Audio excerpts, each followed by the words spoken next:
Hello বন্ধুরা, আজ আমি আপনাদের সঙ্গে শেয়ার করব বাটার চিকেন। আমি বাটার চিকেনটা একটু মশলা দিয়ে সবজি দিয়েই বানাবো। আর নিয়েছি বিনস, গাজর, পেঁয়াজকলি, পেঁপে, ব্রোকলি, ক্যাপসিকাম আর টমেটো। আর এখানে আমি চিকেনটাকে ধুয়ে রেস্টে রেখেছি। এইবার আমি কিভাবে রান্নাটা করছি সেটা আপনাদের সঙ্গে আমি শেয়ার করব। মশলার মধ্যে আমি কি নিয়েছি, আমি নিয়েছি চালমগজ, আর আমি কাজু বাদাম দিয়ে আজকে করব না, আমি কাঁচা বাদামটাকেই ছাড়িয়ে পেস্ট করে নেব। নিয়েছি পোস্ত, নিয়েছি বাটার আর ফ্রেশ ক্রিম, আর আদা, পেঁয়াজ, রসুন, কাঁচা লঙ্কা এগুলো তো থাকবেই। এইবার আমি সমস্ত কিছু পেস্ট করে নিব। বন্ধুরা দেখুন, কড়াইটাও গরম হয়ে গেছে আর বাটারটাও কত সুন্দরভাবে গলে গেছে। আবারও আমি একটু দিয়ে দিলাম বাটার। আর এই চিকেনটা রান্না করতে, বাটার চিকেনটা রান্না করতে বাটারটাই একটু পরিমাণে বেশি লাগে। আর বাটারটা এবার সুন্দরভাবে আরেকটু গলে গেলেই আমি ফোড়ন দিয়ে দেব।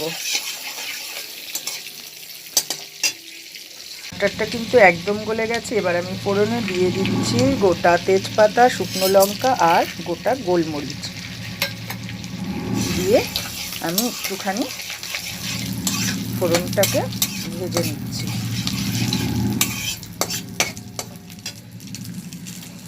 ফোড়নটা খুব সুন্দরভাবে ভাজা হয়ে গেছে। আর আমি চিকেনগুলো এক এক করে কিন্তু এবার ভেজে নেব। এইভাবে সমস্ত চিকেনটাকে দিয়ে আমি ভেজে ফেলব। দেখুন চিকেনটা আমি কত সুন্দর করে বাটারের মধ্যে ভেজে নিয়েছি। এবার আমি দিয়ে দিচ্ছি পরিমাণ মতো নুন। ভাজার সময় নুনটা দিলে কী হবে, চিকেনের ভেতরে একটু ঢুকে যাবে। এইভাবে আর একটু আমি ভেজে নেব। দেখুন চিকেনগুলো আমি সমস্ত এক এক করে ভেজে তুলে ফেলেছি। এইবার আমি দিয়ে দিচ্ছি, আমি আলাদা করে যে পেস্ট করেছিলাম, এটা আছে বাদাম, পোস্ত, কাঁচা লঙ্কা, টমেটো, ইটি, এই সমস্ত কিছু যে দেখিয়েছিলাম সেটাই পেস্ট করে নিয়েছি। এবার আমি দিয়ে দিচ্ছি পেস্টগুলোকে।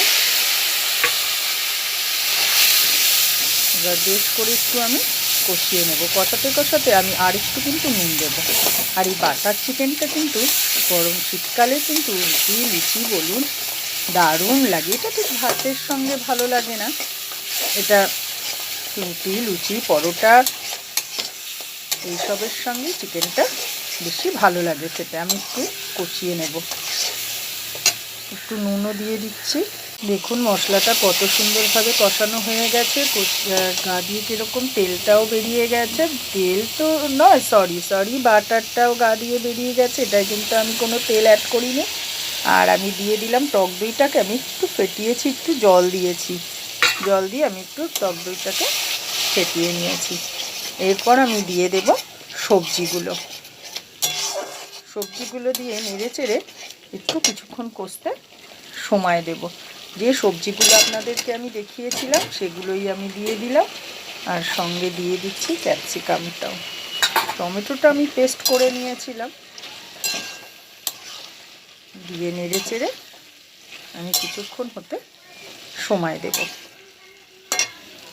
দেখুন কষানোটা কত সুন্দরভাবে হয়ে গেছে। এবার আমি দিয়ে দিচ্ছি বেশ কিছুটা গোলমরিচ গুঁড়োটা দিয়ে নেড়ে চেড়ে এইবার আমি দিয়ে দেব ভাজা চিকেনগুলো দিয়ে আবারও একটু নেড়ে চেড়ে আমি কিন্তু গরম জলটা দিয়ে দেব। এরপর আমি দিয়ে দেব গরম জলটা। এই যে আমি জলটা গরম করে নিয়েছি, গরম জলটা দিয়ে কিছুক্ষণ ফুটতে সময় দেব। দেখুন বাটার চিকেনটা কত সুন্দরভাবে ফুটে গেছে, হয়েই এসেছে। এরপর আমি দিয়ে দিচ্ছি আবারও একটু গোলমরিচ গুঁড়ো, গরম মশলা দিয়ে দিচ্ছি, আবারও একটু বাটার, আর আমি দিয়ে দেব একটু ফ্রেশ ক্রিম। আমি কিন্তু এখানে চিনি অ্যাড করব না। দেখুন আমি ফ্রেশ ক্রিমটা ব্যবহার করছি। ফ্রেশ ক্রিমটা বেশ মিষ্টি আছে বলে আমি আর কোনো রকম চিনি অ্যাড করলাম না। এইভাবে আপনারা বাটার চিকেনটা করে খেয়ে দেখবেন। আমরা এক একজন এক এক রকমভাবে রান্না করি।